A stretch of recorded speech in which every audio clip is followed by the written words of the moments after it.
Hello and welcome back to the Kerbal Space race.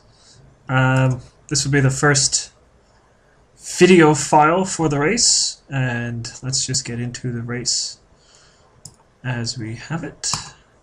So we are currently in the landing phase of the race for those contestants who have managed to keep up with the pace. We initially started with 4 contestants, one had to drop out.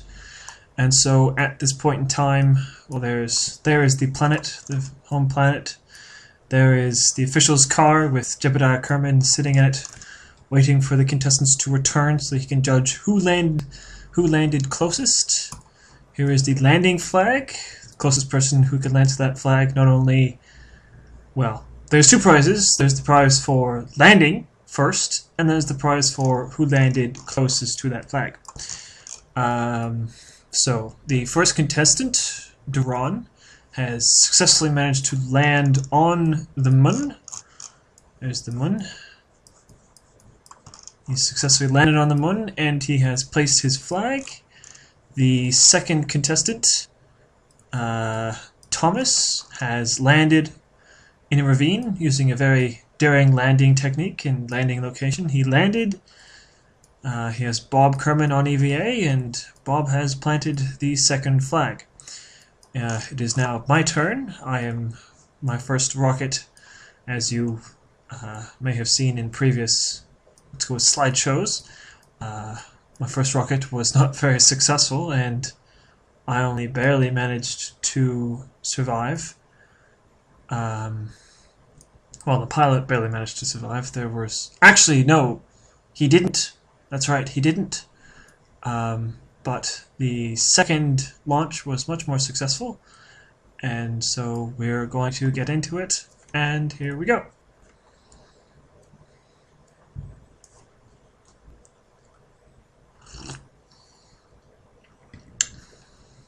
I am drinking hot chocolate. That's what that noise was. And here we have my ship. Now,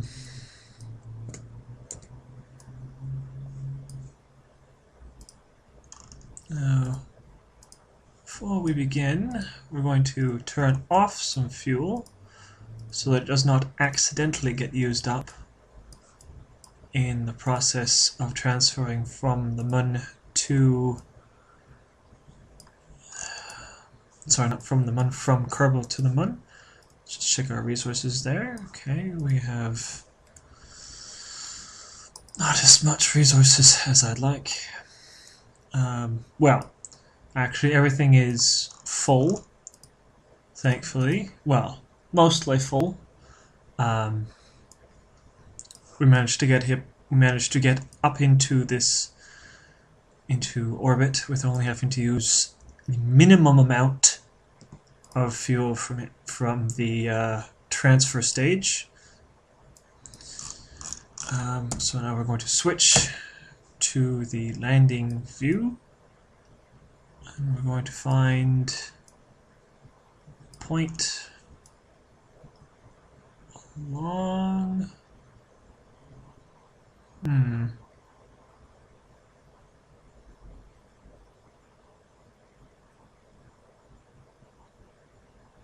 To say it's here. So we're going to add a maneuver to level out. Oh, too much. Okay. So now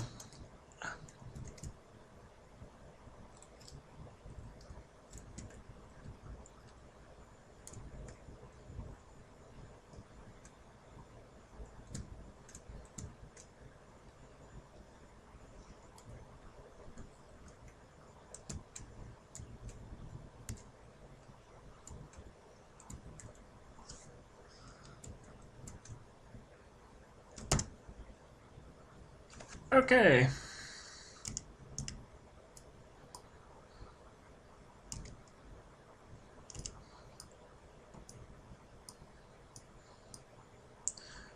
Fast forward. So what we're doing here is we're realigning our plane so that when we transfer to the Moon,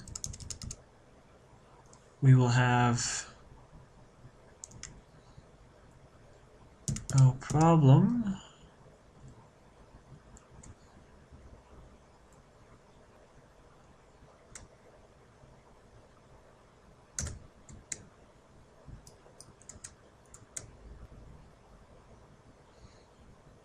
Just ignore that.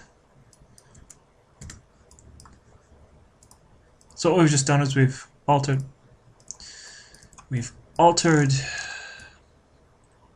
our orbit so that we're in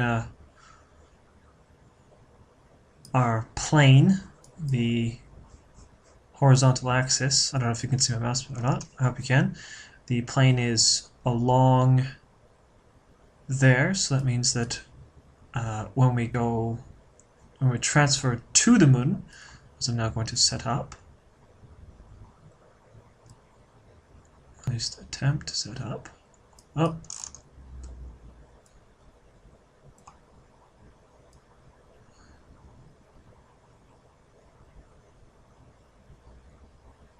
There we go. What's my periapsis?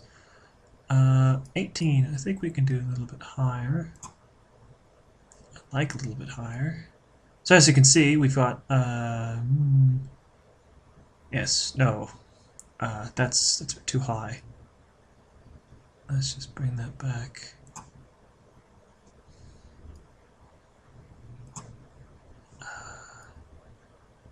The closer to the Moon we get, the better, because it means we have less fuel to spend. Unfortunately, I'm a bit over with my orbit, so it's not going to be the best of orbits, but that's not that much of a problem.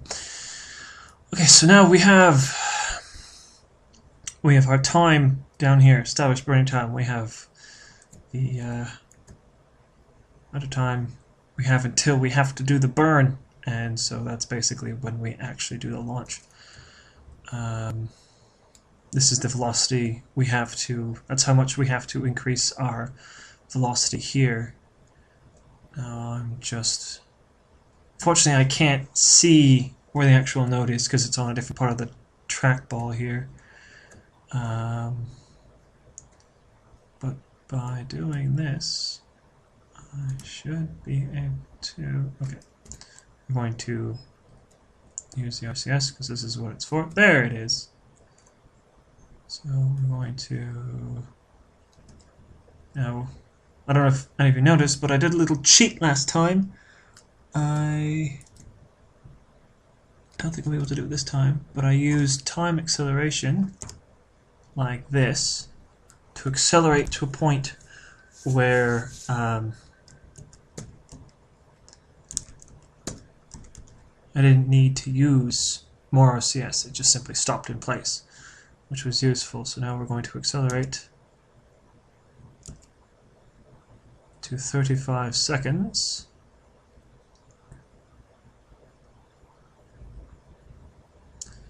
And then we're going to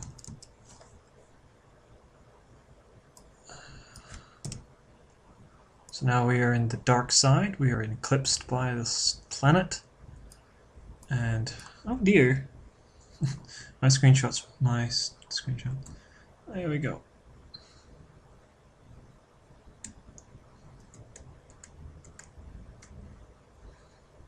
So here we go.